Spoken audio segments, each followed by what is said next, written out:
Hello everyone, आप सबका स्वागत है। मेरा नाम दीक्षा है। आज हम कंटिन्यू करेंगे उत्तराखंड की हिस्ट्री, जिसमें हमने अपने पिछले क्लास में शुरू करा था गोरखा राज। और गोरखा राज को आज हम कंटिन्यू करेंगे। इसमें हम ये देखेंगे कि क्या गोरखा राज का टाइम में कैसे यहाँ पे एडमिनिस्ट्रेशन था, और चंद और परमार के टाइम में जो एडमिनिस्ट्रेटिव सेटअप था, और जैसे जस्टिस डिलीवरी सिस्टम था, किस तरह से दंड दिया जाता था, उन सब चीजों में क्या चेंजेस यहाँ पे हमें देखने को मिले हमारी सोसाइटी। तो देखिए, अगर हम गोरखा एडमिनिस्ट्रेशन की बात करें तो इनके टाइम में जो पहली बात है जागीरदारी सिस्टम, जो हमने परमार या फिर चंद के टाइम में ज्यादा देखा था, जागीरदारी सिस्टम थी। हमने अच्छे से पहली क्लास में डिस्कस किया हुआ है। चंद की डायनेस्टी हमने पढ़ी थी, तब मैंने आपको बताया था कि जागीरदारी क्या होती है। तो जागीरदारी को अब इन्होंने खत्म कर दिया था। और पूरी जो इनकी सेटअप था पूरा, जैसे मंत्री परिषद है, जैसे चंद के टाइम में जो मंत्री परिषद था या परमार के टाइम में जो मंत्री परिषद था, वो इन्होंने खत्म कर दिया था। पंचायती सिस्टम जो होता था, जैसे हमें पता है कि पहले हमारे जो दो कुमाऊं और गढ़वाल वाली जो दो अलग अलग राज्य थे, वहां पे कैसे दंड दिया जाता था कि लोगों को पंचायत के सामने लाया जाता था, और फिर पंचायत डिसाइड करती थी किसको क्या दंड दिया जाएगा। तो ये सारा जो सिस्टम था, इसको गोरखास ने खत्म कर दिया था और बिल्कुल एक नया सिस्टम लेके आए। ऑल्दो देखिए, कुछ ऐसे ऑफिसेस थे, जैसे हमने फौजदार पढ़ा था। कामिन कामिन कौन होते थे? टैक्स ऑफिसर्स होते थे। साइना, प्रधान, दफ्तरी, ये सारे हमने पहले डिस्कस कर चुके हैं। ये हमने जो परमार से और कुछ इनमें से जो ऑफिसेस थे वो हमने देखा था, चंद के टाइम में भी थे। तो ये चीज तो इन्होंने कंटिन्यू रखी, लेकिन इन्होंने जो गवर्नेंस का सेटअप था, जैसे मंत्री परिषद जो था, कि पहले क्या होगा कि एक राजा होगा, राजा के नीचे कुछ एक प्रधान होगा, कोई मंत्री जैसा कोई होगा, फिर उसके नीचे कोई और मंत्री होंगे। तो इस तरह से हमने देखा था कि उनके टाइम में से मंत्री परिषद होते थे। तो वो मंत्री परिषद का सिस्टम इन्होंने खत्म कर दिया था, क्योंकि इन लोगों के टाइम में जो पूरा रूल हो रहा था सिस्टम, वो था नेपाल का किंग। और नेपाल का किंग यहाँ पे बैठा नहीं था, वो नेपाल में ही था, और वो अपने गवर्नर के थ्रू हमारे उत्तराखंड को रूल कर रहा था। तो इस तरह से इन्होंने मंत्री परिषद खत्म कर दिया, पंचायत इन्होंने खत्म कर दिया। पर कुछ ऐसे ऑफिस थे, जैसे मैंने आपको बताया कि फौजदार, कामिन, प्रधान, दफ्तरी, ये इन्होंने कंटिन्यू रखा। अब अगर हम कामिन्स और साइनास देखें, तो ये दोनों तो टैक्स ऑफिसर्स होते थे। मेन रेवेन्यू कलेक्ट करने की ड्यूटी इनकी होती थी। एंड जो मैंने आपको बताया कि नेपाल से डायरेक्टली इस एरिया को एडमिनिस्टर किया जाता था। और मोस्टली जो बड़ी बड़ी पोस्ट होती थी, जो अच्छी अच्छी पोस्ट होती थी, वो सिर्फ और सिर्फ गोरखास के लिए होती थी। बाकी जो अदर छोटी मोटी पोजीशंस हैं, वो उत्तराखंड के लोकल्स को दी जाती थी। बाकी जितनी भी हाई पोजीशंस है, वो सारी गोरखास के लिए होती थी। अब अगर मिलिट्री, यहाँ पे हम पूरा एडमिनिस्ट्रेशन देखें कैसा यहाँ पे था, तो यहाँ पे पूरा मिलिट्री रूल था। ठीक है, यहाँ पे जो हेड होता था रूल करने वाला, वो एक मिलिट्री कमांडर होता था। और नेपाल का जो राजा है, वो उत्तराखंड को इनडायरेक्टली रूल करता था। वो नेपाल में ही था, ये नहीं कि उत्तराखंड को कैप्चर करने के बाद वो नेपाल से उत्तराखंड शिफ्ट हो गया था, वो नेपाल में ही था। लेकिन उत्तराखंड को वो अपने गवर्नर की हेल्प से एडमिनिस्टर करता था। और उस समय जो गवर्नर है, इसको सुब्बा बोलते थे। तो जो नेपाल का राजा होता था, वो अपने सुब्बा को उत्तराखंड भेजता था, एक कुमाऊं और गढ़वाल का। और ये जो सुब्बा होता था, ये नेपाल के राजा के बिहाफ में उत्तराखंड को एडमिनिस्टर करता था। इसके बाद जैसे अगर चंद का एडमिनिस्ट्रेशन देखे, जो अल्मोड़ा में था, वो ये कुमाऊं हम बोल सकते हैं, तो वो इन्होंने बिल्कुल कॉपी नहीं किया, उसमें इन्होंने चेंजेस करके अपना नया सिस्टम शुरू किया। और उसके बाद अगर हम देखें, टैक्सेशन और रेवेन्यू सिस्टम को भी इन्होंने पूरी तरह से चेंज कर दिया था। अलग अलग टाइप के नए नए कर इन लोगों के टाइम में हमें देखने को मिले, नए नए टैक्सेस इन लोगों के टाइम में देखने को मिले।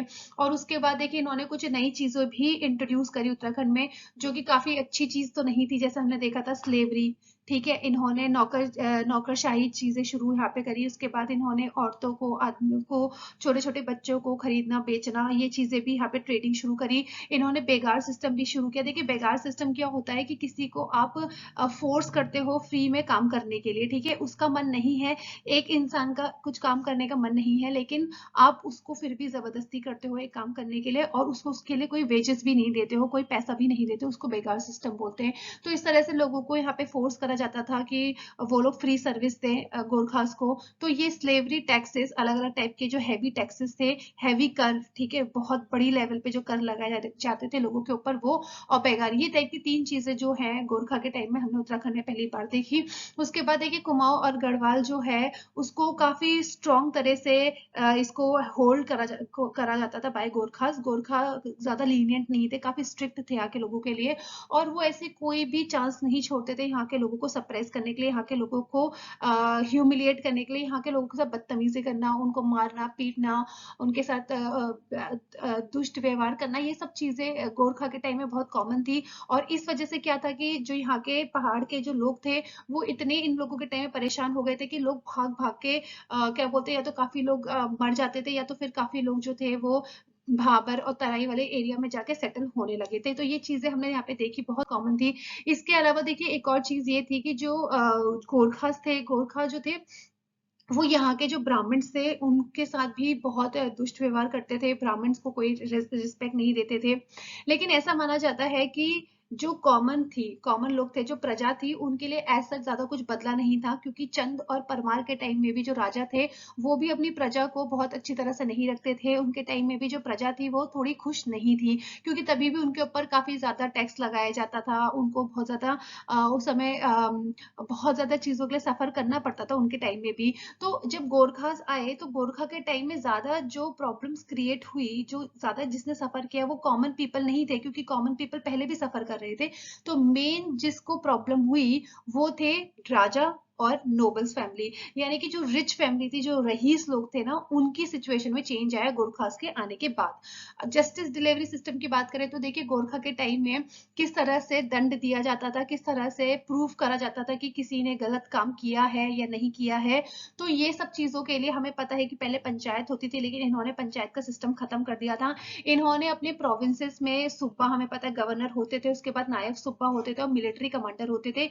ये हेल्प करते थे जस्टिस डिलीवर करने में। यानी कि एक बेसिकली क्या होता था, इन्होंने कोर्ट का सिस्टम शुरू किया। इनके टाइम में कोर्ट्स होते थे, जैसे अभी आप देखते हैं ना कोर्ट्स होते हैं, तो कोर्ट का सिस्टम इन्होंने शुरू किया। अगर हम इधर की बात करें, कुमाऊं की बात करें, तो कुमाऊं में जो कोर्ट था इन्होंने अल्मोड़ा में बनाया, और वहां पे जो जज को नियुक्त किया उस जज को उस समय विचारी बोलते थे। अब इस विचारी को जस्टिस देने में, किसी को अगर कोई केस आया इस विचारी के सामने, तो उस केस को किस तरह से विचारी हैंडल करेगा, उसमें उसकी मदद कौन करेगा? मिलिट्री कमांडर, नायक सूबा, और सूबा उसकी मदद करेंगे। इसके अलावा गढ़वाल की बात करें तो गढ़वाल में 3 तहसील्स में कोर्ट की शुरुआत करी, श्रीनगर में, लंगूर और चंद्रपुर में। और यहाँ पे भी देखिए जो मिलिट्री के कुछ ऑफिसर्स थे, करदर, फिर है जमादार, अमलदार, ये जो होते थे ये भी यहाँ पे जज की मदद करते थे कि किस तरह से जज की मदद करे एक केस को, केस का फाइनल जजमेंट देने के लिए, किस तरह से एक इंसान को कैसे कैसे क्या दंड देना है, ये सब चीजों में एक जज की मदद करी जाती थी। अब गोरखा ने देखिए बहुत एक अजीब सा सिस्टम शुरू किया, जिसको हम बोल सकते हैं अग्नि परीक्षा। ये शब्द तो बहुत फेमस है। आप आजकल तो लोग ऑलमोस्ट हर चीजों में इस चीज का शब्द का यूज करते हैं, अग्नि परीक्षा। और यहाँ पे बेसिकली ये था कि अग्नि परीक्षा देनी होती थी, एक इंसान ने क्या गलत किया है या वो इनोसेंट है, यानी कि उसने कुछ गलत नहीं किया है, उसको प्रूव करने के लिए उसको अग्नि परीक्षा देनी पड़ती थी, जिसके लिए इन्होंने दिव्य सिस्टम की शुरुआत करी। दिव्या ये होता था कि दिव्या के थ्रू उनको ये देखना होता था कि क्या सच है। तो दिव्या की मदद से वो देखते थे कि सच क्या है, रियलिटी क्या है। तो दिव्या कहता था कि अलग अलग टाइप के दिव्य थे। एक था गोलदीप। गोलदीप में क्या होता था कि एक इंसान, जैसे फॉर एग्जाम्पल हम बात करें, एग्जाम्पल कि उसके ऊपर केस ये दर्ज हुआ है कि उसने कुछ चोरी करी है, तो अब उस इंसान ने चोरी करी है या नहीं करी है, तो उसको अग्नि परीक्षा देनी पड़ेगी, और उसको दिव्य जानने के लिए, दिव्य मतलब सच जानने के लिए कि क्या उसने चोरी करी है या नहीं करी है, उसको अग्नि परीक्षा देनी पड़ेगी। अब इसमें अलग अलग टाइप के दिव्य थे। पहले है गोलदीप। अब हो सकता है कि उसको जज ये बोले कि तुम यहाँ से कुछ इतना डिस्टेंस चलो, जैसे 500 मीटर चल के दिखाओ, एक गरम बिल्कुल जो आयरन रॉड है, लोहे की रॉड, उसके हाथ पे रखी जाएगी और उसको बोला जाएगा कि तुम इतना दूर तक चलो। तो अगर वो चल लेगा तो यानी कि वो सच है, उसने चोरी नहीं करी। लेकिन अगर वो फेल हो जाएगा तो दैट मीन्स उसने चोरी करी है। अब आप सोचिए, देखिए कितना इलॉजिकल है, क्योंकि किसी ने चोरी करी है या नहीं करी है, ये ह्यूमनली इम्पॉसिबल है कि कोई गर्म लोहे की रॉड लेके चल सके। ठीक है, अब यहाँ पे मैंने 500 मीटर बोला है, हो सकता है कि वो 10 किलोमीटर भी बोल सकते हैं। उसके बाद दूसरा टाइप का जो दिव्य था वो था कढ़ाई दीप। कढ़ाई दीप में क्या होता था कि एक बहुत गर्म तेल होता था, गर्म तेल में हाथ डुबा दिए जाते थे, ठीक है, ये देखने के लिए कि क्या इंसान सच बोल रहा है या झूठ बोल रहा है। फिर उसके बाद था तराजू का दीप। तराजू का दीप से समझ में आ रहा है कि कुछ तराजू वेट से रिलेटेड है। तो तराजू के दीप में क्या होता था, एक तरफ पत्थर रखा जाता था और दूसरी तरफ उस इंसान को जो अक्यूज्ड है उसको रखा जाता था, और फिर देखा जाता था कि अगले दिन अगर उसका जो वेट है वो बढ़ेगा तो इसका मतलब क्या है कि वो इंसान सच बोल रहा था और वो इनोसेंट है, उसने गलती नहीं करी है। लेकिन अब आप खुद सोचिए सोचिए अगर किसी के ऊपर कोई इतना बड़ा आरोप लग जाए और उसको पता है कि वो बिल्कुल मृत्यु दंड के नजदीक है, तो उसको तो स्वाभाविक है कि उसको डर लगेगा, और डर लगेगा तो उसका वेट कम ही होगा, बढ़ेगा तो नहीं। तो अगर उसका वेट कम हो गया और उसने गलती नहीं करी हो, तो इसका मतलब इसके थ्रू तो यही हो गया कि उसको दंड दे दिया जाएगा। तो ये सारे जो मेथड थे, ये अग्नि परीक्षा जो इन्होंने शुरुआत करी थी जस्टिस डिलीवरी की, माना जाता है कि बिल्कुल इलॉजिकल थी, इरेशनल थी। और बहुत सारे लोगों को जो दंड दिया जाता था वो या तो उनको जहर दे दिया जाता था, उनको जहर खिला के मार दिया जाता था, या नदियों में उनको फेंक दिया जाता था, या उनके हाथ काट दिए जाते थे, या इस तरह से जो गर्म तेल है उसमें उनको डुबा दिया जाता था। तो इस तरह के जो बिल्कुल इनह्यूमन हम बोल सकते हैं कि दंड है वो उनको दिए जाते थे। तो इस वजह से यहाँ की जो जनता थी, यहाँ की जो प्रजा थी, वो बहुत ज्यादा परेशान थी गोरखास के अंदर। और यही सारा जो सिस्टम है, जो गोरखा ने ये सारी गलत चीजें यहाँ पे करी, इसी को ही हम गोरखानी बोलते हैं। यानी गोरखास ने क्या क्या चीजें गलत करी, उसको गोरखानी ही सिस्टम उसी को ही बोलते हैं, जो हमने पिछली क्लास में भी डिस्कस किया था। अब देखिए गोरखा बंदोबस्त क्या है। कुमाऊं में गोरखा ने एक नया लैंड मैनेजमेंट या रेवेन्यू सिस्टम की शुरुआत करी, उसी को हमने बोला गोरखा बंदोबस्त। अब देखिए 1790 में इन्होंने कुमाऊं को कैप्चर कर लिया था। तो 1791 से लेके 92 के बीच में पहला गोरखा बंदोबस्त आया कुमाऊं में, जिसको शुरू किया था सुब्बा जोगा भल ने। ठीक है, तो नाम क्या है, सुब्बा जोगा भल ने 1791 टू 92 पहला गोरखा बंदोबस्त लाया। कहाँ पे, कुमाऊं में। इसके अंदर क्या था कि हर एक गांव की जो रेवेन्यू थी उसको फिक्स कर दी थी, कि जैसे हम माने कि ये गांव 1 है, ये विलेज 2 है, ये विलेज 3 है, ये विलेज 4 है। हर एक विलेज से कितना पैसा आएगा ये पहले से ही डिसाइड कर दिया जाएगा। अब यहाँ पे देखिए ये भी बहुत इलॉजिकल है, हो क्योंकि देखिए पहले क्या होता था कि जो मेन पैसों की या इनकम की सोर्स होती थी वो होती थी एग्रीकल्चर, खेती बाड़ी से ही पैसा मेन आता था। अब हो सकता है कि ये जो विलेज 1 है, यहाँ की जमीन ज्यादा उपजाऊ नहीं हो, यहाँ पे ज्यादा खेती बड़ी ना हो, और हो सकता है कि यहाँ पे सबसे ज्यादा हो, विलेज 4 में सबसे ज्यादा होती हो। बट इस तरह से यहाँ पे इस चीज को नहीं फिक्स करा गया था। यहाँ पे फिक्स करा गया था कि किसके उसकी मिलिट्री की, गोरखा की मिलिट्री की कितनी डिमांड है पैसों की, उसके हिसाब से हर एक विलेज की जो रेवेन्यू है पहले से ही फिक्स कर दी गई थी। अब चाहे उस विलेज में इतनी खेती बाड़ी हो रही हो, लोगों की इनकम हो रही हो, नहीं हो रही हो, इससे इनको कोई मतलब नहीं था। तो रेवेन्यू को फिक्स करा गया था। और हर एक फैमिली से पहले तो एक फैमिली के हर एक इंडिविजुअल जो है, हर एक एडल्ट से लिया जाएगा, उसके बाद फिर पूरी फैमिली से लिया जाएगा, उसके बाद पूरे गांव से लिया जाएगा। तो 3 लेवल पे आप सोच सकते हो कि कर दिया जा रहा था। जैसे पहले एक फैमिली में जैसे 5 एडल्ट है, यानी कि मोर देन 80 ईयर्स जो है, अभी एडल्ट कौन होते हैं, अब 18 ईयर्स, ठीक है। अब 5 अगर सोचिए अब एडल्ट है तो हर ये 5 से लिया जाएगा। उसके बाद एज अ पूरी इनकी फैमिली से लिया जाएगा। उसके बाद फिर एज अ गांव से भी इनका लिया जाएगा। तो अगर ये विलेज 1 में रहते हैं तो एज अ विलेज ये जहाँ पे रह रहे हैं उसका भी इनको पूरा रेवेन्यू देनी होगी। तो इस तरह से एक फैमिली को कितना ज्यादा आप सोच सकते हैं कितने बार रेवेन्यू उनको देनी पड़ी थी। इसके बाद अगर हम देखें तो हर एक इंडिविजुअल, जो मैंने बोला कि हर एक इंसान के ऊपर टैक्स डिसाइड किया था, उसको मांगा या पल टैक्स बोलते थे। उसके बाद घर के लेवल पे, पूरी फैमिली के लेवल पे जो टैक्स लगाया था उसको घर ही पिछई बोलते थे। घर हो गया तो घर राही पिछाई उसी से आ गया। और फिर जो गांव पे लगता था उसको गांव कर बोलते थे, जो कि 1 रुपया फिक्स था। और 20 नाली जो जमीन है, 20 नाली का 1 रुपया डिसाइड था। और फिर उसके सुभांगी दस्तूर 1 रुपए और मेजाबानी दस्तूर 2.5 आना, ये पूरे विलेजेस के टैक्स होते थे। तो ये जो पूरा गांव कर, ये सारे जो अलग अलग टाइप के हैं, ये सारे अलग अलग टाइप के विलेज के टैक्स होते थे।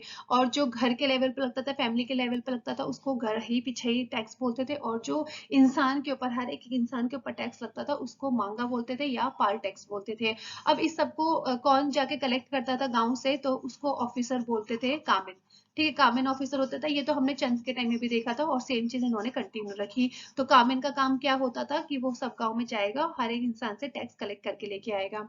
अब देखिए ये तो हमने कुमाऊं में देखा था कि कुमाऊं में सुब्बा जोगभाल ने 1791-92 में पहला बंदोबस्त लेके आया। अगर हम यहाँ पे देखें गढ़वाल में, तो गढ़वाल में जो पहला बंदोबस्त आया वो था 1804 में, क्योंकि देखिए 1804 में गढ़वाल को कैप्चर कर लिया था, गढ़वाल पे अपना कब्जा करके, और तुरंत वहां पे पहला बंदोबस्त आया। अब यहाँ पे जो फिक्स करी हर एक गांव से कितना रेवेन्यू आएगा उसको फिक्स करा गया वहां की लैंड की उपजाऊ देख के कि लैंड कितनी प्रोडक्टिविटी है, लैंड कितनी, वहां की जमीन कितनी उपजाऊ है, उसके हिसाब से यहाँ पे इस कर को फिक्स करा गया था। और कितनी, जैसे हमने पहले देखा था कि जो कुमाऊं में जो रेवेन्यू को फिक्स किया गया था वो मिलिट्री की कितनी डिमांड है, मिलिट्री को कितना पैसा चाहिए खर्च करने के लिए, उसके हिसाब से डिसाइड किया गया था। उसमें एक जमीन की कितनी उपजाऊ है, क्या उस गांव से इतना पैसा बन सकता है नहीं बन सकता है, इस बेसिस में नहीं किया गया था। लेकिन गढ़वाल में जो डिसाइड किया गया बंदोबस्त वो किसके बेसिस में था, वहां पे लैंड सेटलमेंट हुआ कि जो जमीन है वो कितनी उपजाऊ है। यहाँ पे अब उन्होंने ये नहीं सोचा कि मिलिट्री कितनी डिमांड है, मिलिट्री कितनी भी डिमांड है उससे फर्क नहीं पड़ता। अब यहाँ पे उन्होंने जो अच्छी बात है ये थोड़ा सा इंप्रूवमेंट हम बोल सकते हैं, क्योंकि यहाँ पे क्या है कि लैंड कितनी प्रोडक्टिव है, यानी कि कितनी ज्यादा एग्रीकल्चर हो सकता है, कितनी खेती बाड़ी हो रही है, कितनी उपजाऊ वो जमीन है, उसके बेसिस में यहाँ पे जो रेवेन्यू उसको फिक्स किया गया। दूसरा सेटलमेंट जो हुआ वो 1811 से लेके 1812 पे हुआ, और इस पे भी डिसाइड किया गया कि जो एक जमीन है उसकी कितनी क्वालिटी है उसके बेसिस में रेवेन्यू को फिक्स किया गया। अब देखिए गोरखा के रेवेन्यू सिस्टम की हम बात करें तो इसमें बहुत अलग अलग टाइप के आपको टैक्स देखने को मिलेंगे, अलग अलग टाइप के कर देखने को मिलेंगे, जिसमें सबसे मेन जो इनकम सोर्स था, यानी कि सबसे ज्यादा जो पैसा इनका बनता था गोरखा का, वो बनता था इस वाले टैक्स से। इसको बोलते थे पुगंदी या पुगंगदी। ठीक है, इसको लैंड रेवेन्यू था, यानी कि लैंड रेवेन्यू, लैंड से, जमीन से जो पैसा बन रहा है वो मेजर पैसा था, यानी कि सबसे ज्यादा जो गोरखा पैसा कमा रहे थे वो जमीन के थ्रू था, जमीन से जो वो रेवेन्यू ले रहे हैं एज टैक्स जो ले रहे हैं वो सबसे ज्यादा था। उसके बाद था सलामी नजराना। सलामी जो था ये नजराना होता था जो बड़े बड़े ऑफिसर्स हैं, ठीक है, एक गोरखा के बड़े बड़े ऑफिसर्स थे उनके लिए सलामी होती थी, यानी कि उनके लिए नजराना होता था। और उसके बाद दूसरा देखिए, ये दूसरा है, ठीक है, ये यहाँ से जो है ना ये दूसरा है, ये मौकड़ है, मौकड़ ये दूसरा टाइप का टैक्स है, तो इसको यहाँ पे आना चाहिए था इसके बाद, बट ठीक है कोई गलती हो गई है। तो मौकड़ जो है, मौकड़ भी एक टाइप का टैक्स था, और ये कुमाऊं में इसको गिरही पिछड़ी बोलते थे। और क्योंकि देखिए हमने पता था घरही गरही पिछड़ी, तो ये गिरही बोलो या घर ही बोल सकते हो, गरही भी बोल सकते हैं उसको, घर जो फैमिली के ऊपर टैक्स लगता था उसको गढ़वाल में मौकड़ बोलते थे, लेकिन कुमाऊं में गढ़ही पिछई बोलते थे। और ये फैमिली के ऊपर टैक्स लगता था, हमें भी डिस्कस किया। घी कर, घी से समझ में आ रहा है कि ऐसे जो भी एनिमल्स जो कि दूध देते हैं और दूध से घी बनता है उसके ऊपर, ऐसे एनिमल्स के ऊपर टैक्स लगता था। मिझारी होता था, जो शिल्पकार होते थे उनके ऊपर ये टैक्स लगता था। फिर है तादंकर टैक्स तो होता था, जो लूम्स, हैंडलूम या जो कॉपर स्मिथ या कोई भी टाइप के स्मिथ जो होते हैं, जो कॉपर से रिलेटेड कुछ चीजों को बनाते हैं, या गोल्ड से या सिल्वर स्मिथ जो होते हैं, तो उनके ऊपर ये लगता था।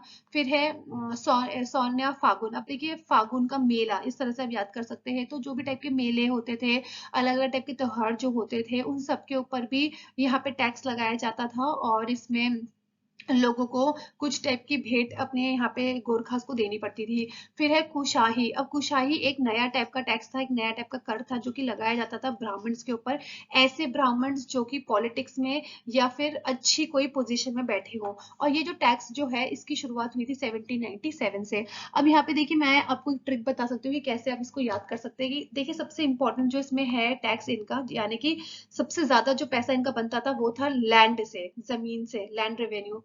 तो पुगंदी, ठीक है, सबसे गंदा टैक्स बोल सकते हो जो उन्होंने लगाया, क्योंकि बहुत ज्यादा लगाया था, तो पुगंदी लैंड रेवेन्यू, इससे सबसे ज्यादा पैसा आता था, इसलिए सबसे गंदा टैक्स था बोल सकते हो। सलामी दी जाती थी। सलामी कौन देता है, ठीक है, हम अपने मिलिट्री ऑफिसर्स को सलामी देते हैं या वो सलामी देते हैं, ऐसा कुछ आप कर सकते हो, तो उन्हीं को ये नजराना दिया जाता था। घी कर तो आप कर सकते हो, ये इजी है। फिर मिझड़ी और सौने फागुन भी इजी है, फागुन का मेला तो मेलों पे लगता था। कुशाही कैसे करोगे, कि जो ब्राह्मण्स थे, जो लोग ऐसे ब्राह्मण जो कि बहुत शाही पोस्ट में बैठे थे, जो कि शाही थे, उनके ऊपर ही टैक्स लगता था, तो ऐसे कुशाही आप कर सकते हो। फिर तादंकर और मेझाड़ी, ये आप कुछ आप इसका ट्रिक्स बना लीजिए और इस तरह से आप ये सबको याद कर सकते हैं। नरशाही मंगल, देखिए नरशाही मंगल जो है वो गोरखा की जो हिस्ट्री है उत्तराखंड की, उसमें ये काफी इम्पोर्टेंट है। और क्योंकि देखिए ये इसमें क्या हुआ था कि 1793 की बात है, यानी कि गोरखा ने जब कुमाऊं को कैप्चर किया था उसके जस्ट 3 साल की बात है। एक जो राजा था नायक रामदूत, ये राजा था। और उस समय, ठीक है, ये उस समय वहां का राजा था, मतलब नेपाल का उस समय जो था नायक रामदूत इस समय। और नरशाह जो था वो काजी था। देखिए नेपाली जब हम हिस्ट्री पढ़ते हो तो उनके उसमें जो काजी होता है वो मिनिस्टर होता है, मिनिस्टर टाइप, जैसे आप प्राइम मिनिस्टर बोल सकते हो, ठीक है। तो नरशाह जो था वो एक मिनिस्टर था और कालू पांडे सेनापति था। तो इन लोगों के टाइम में क्या हुआ कि जो वेस्ट नेपाल है, नेपाल का जो वेस्टर्न वाला पार्ट है, वहां से कुछ लोग धीरे धीरे, क्योंकि देखिए गोरखा जो थे वो नेपाली ही थे, उन्हीं का यहाँ पे राज चल रहा था। तो इस वजह से गोरखा राज के टाइम में काफी सारे जो नेपाली हैं वो उत्तराखंड में आके धीरे धीरे बसने लगे। और ज्यादातर जो ये लोग बसे वो पाली, बारामंडल और सौर वाला जो रीजन है यहाँ पे आके बसने लगे। तो क्या हुआ कि जब यहाँ के जो नेपाली यहाँ पे आके सेटल हुए तो यहाँ की जो लोकल औरतें थी उनके साथ इनकी शादियां होने लगी।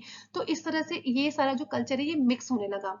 तो नरशाह जो उस समय काजी थे, इनको ऐसा लगा कि ये जो गोरखास है जो नेपाल से आके यहाँ सेटल हुए हैं और यहाँ पे लोकल लोगों से उन्होंने शादी करी है, अब क्या है ये, हम ये अब गोरखा नहीं रहे और इस वजह से हो सकता है कि ये लोग गोरखा के अगेंस्ट कुछ बगावत करें। तो इस वजह से नरशाह ने क्या किया, अपने खास सोल्जर्स जो कि नगर कोटी उनके काफी खास थे, इनके गोरखास के, तो अपने नगर कोटी सोल्जर्स को आदेश दिया कि जितने भी ये गोरखा है, नेपाली गोरखा जिन्होंने यहाँ के लोकल लोगों से शादी करी है, इन सबको एक जगह बुलाओ और उन सबको मार दो। तो ट्यूसडे का दिन था, मंगलवार का दिन था, नगर कोटी सोल्जर्स ने सारे ही ये गोरखास को एक जगह इकट्ठा किया और इन सबको मार दिया। और इस वजह से इसको नरशाही मंगल बोला गया। क्यों?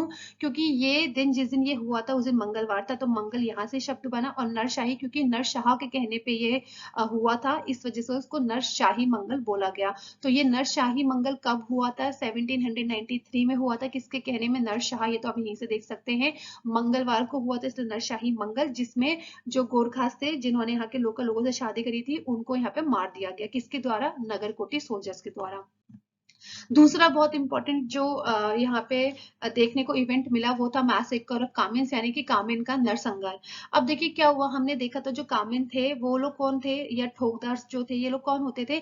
ये लोग होते थे जो कि इनके बिहाफ में लोगों से जाके टैक्स को कलेक्ट करते थे, रेवेन्यू को जा जाके गांव में पैसा लेते थे लोगों से। तो एक बार की बात है, जब ये जो कामिन्स थे इन्होंने गोरखा को साफ मना कर दिया कि ये अब लोगों से जाके पैसा नहीं लेंगे। क्योंकि देखिए क्या था कि लोग जो थे वो, उनके पास पैसा था ही नहीं देने का इतना ज्यादा टैक्स, तो वो जो होते थे वो टैक्स ऑफिसर जो कामिन होते थे इन पे अटैक करते थे। तो इस वजह से क्या हुआ, कामिन जो थे वो मीडिएटर होते थे ना, बीच के लोग हैं, ब्रोकर आप बोल सकते हो, कि एक तरफ से लोगों से पैसा लेके फिर आप आगे किसको दे रहे हो? गोरखा को दे रहे हो। तो इस तरह से क्या हुआ, जो कामिन थे वो बीच में फंस जाते थे, तो उन्होंने डिसाइड किया कि हम जो टैक्स है ये नहीं कलेक्ट करेंगे, जो नए टाइप का टैक्स लगा रहे हैं गोरखास ने, ये बहुत डिफिकल्ट है इसको कलेक्ट करना है लोगों से, तो हम इसको नहीं करेंगे। तो इस बात को लेके, क्योंकि गोरखा का आदेश इन्होंने नहीं माना, तो इससे गोरखा को बहुत इस बात पे गुस्सा आया। तो गोरखा ने ऑर्डर ये दिया कि अराउंड जो 1500 विलेजेस हैं जहाँ से टैक्स आता है, और हर एक विलेज एक एक कामिन को सौंपा हुआ था, जिसको हर एक जहाँ से एक, जैसे एक गांव एक कामिन को दिया, वहां से उसकी ड्यूटी होगी सारा टैक्स लेके आने को, दूसरा गांव दूसरे कामिन को दिया, वहां से उसकी ड्यूटी की टैक्स लेके आने को।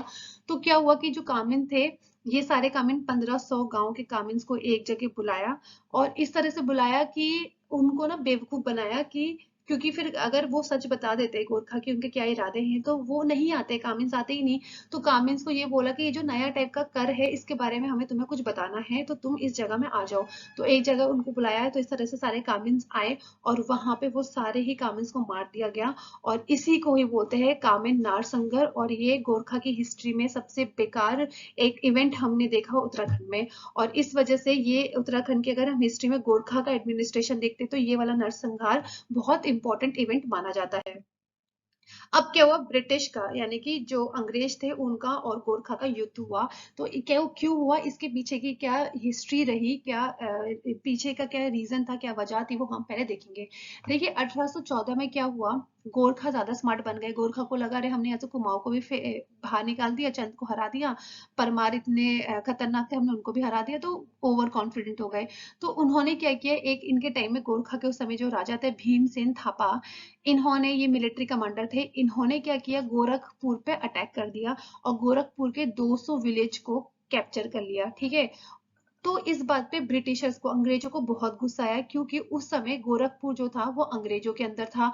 तो कहीं देखा, अब तो आप देख सकते हो कि जो गोरखा है उन्होंने डायरेक्टली जो अंग्रेज थे उनके साथ युद्ध कह सकते हो कि युद्ध छेड़ दिया था, क्योंकि जो ब्रिटिशर्स की, जो अंग्रेजों की जमीन थी, वहां पे इन्होंने, जमीन नहीं बोल सकते, जमीन तो कभी थी ही नहीं उनकी, या फिर उनका जो कैप्चर्ड वाला एरिया था जिसको अंग्रेजों ने कब्जा करा हुआ था, उस पे गोरखा ने हमला बोल दिया था और गोरखा ने उसको ले लिया था। तो ये तो जाहिर सी बात है कि ब्रिटिशर्स को गुस्सा आना था। तो इस बात पे क्या हुआ कि एंग्लो एंग्लो नेपालिस वॉर हुआ, जिसको हमने ब्रिटिश या गोरखा वॉर बोला। और इस युद्ध में जो गोरखास थे वो हारे गए, 1815 में हार गए बहुत बुरी तरह से। और इसका कहीं ना कहीं इफेक्ट हमें उत्तराखंड में देखने को मिला। क्यों?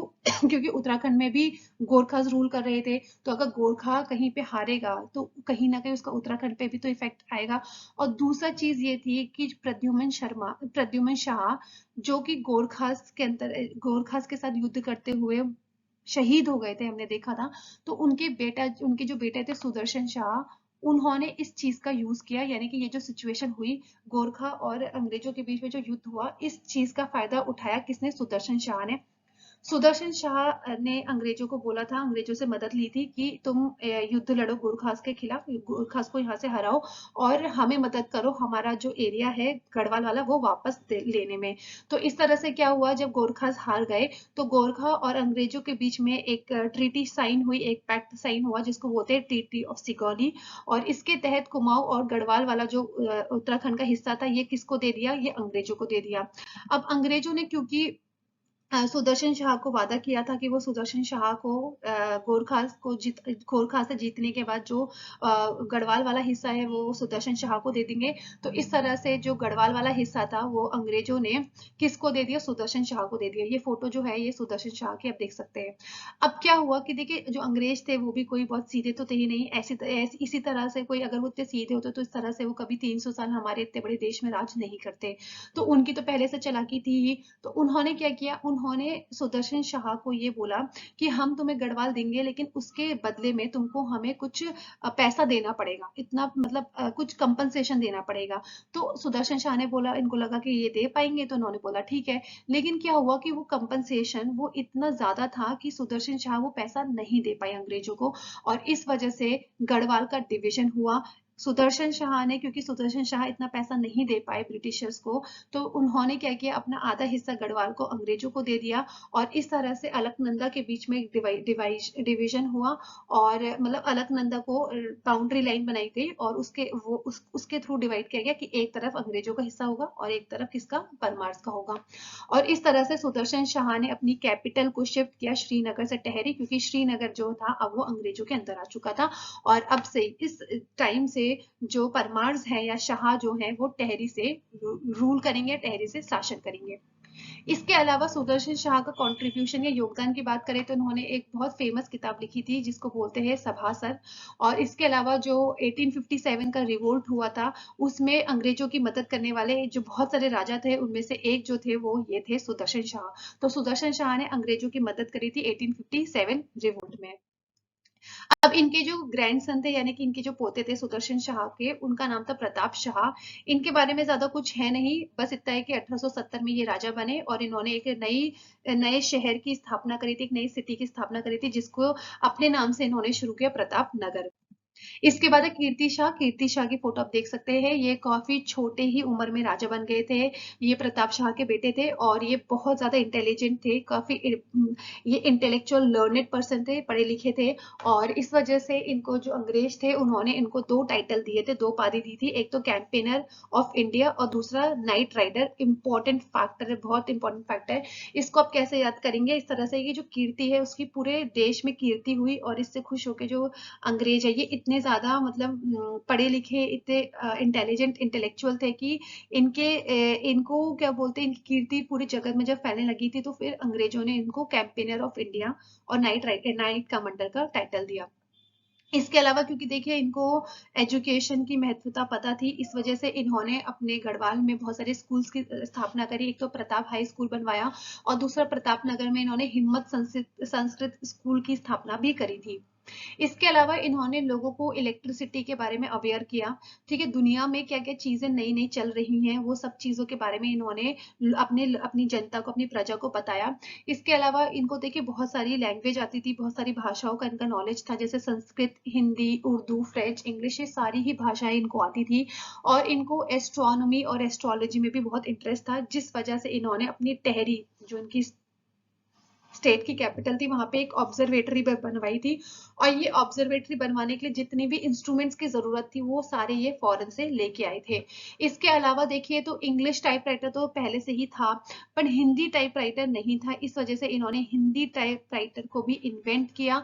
और एक तरह से हम बोल सकते हैं कि ये अकबर की तरह थे, क्योंकि जिस तरह से अकबर को अलग अलग धर्मों के बारे में ज्ञान लेना, उस पर डिस्कस करना पसंद था, उसी तरह से जो कीर्ति शाह थे, इनको भी अलग अलग धर्म के बारे में जानना, उसके बारे में डिस्कस करना लोगों से बहुत अच्छा लगता था, ये करते भी थे उस पर डिस्कशंस। इसके अलावा इन्होंने भी एक शहर की स्थापना करी थी अपने ही नाम पे, जिसका नाम पड़ा कीर्ति नगर।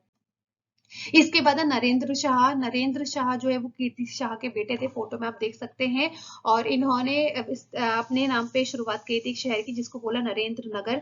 अपने पिता की तरह ये भी बहुत पढ़े लिखे इंसान थे। और ये जो थे देखिए, क्योंकि ये पढ़े लिखे थे इस वजह से इन्होंने भी काफी सारे स्कूल्स की शुरुआत करी, क्योंकि इनको भी इसकी इंपॉर्टेंस पता थी। इन्होंने रोड कनेक्टिविटी बनाई, यानी कि अपने अपने राज्य में एक कनेक्शन हो, रोड ट्रांसपोर्टेशन बेटर हो, तो रोड्स भी बनवाई, ठीक है, बहुत सारी रोड बनवाई।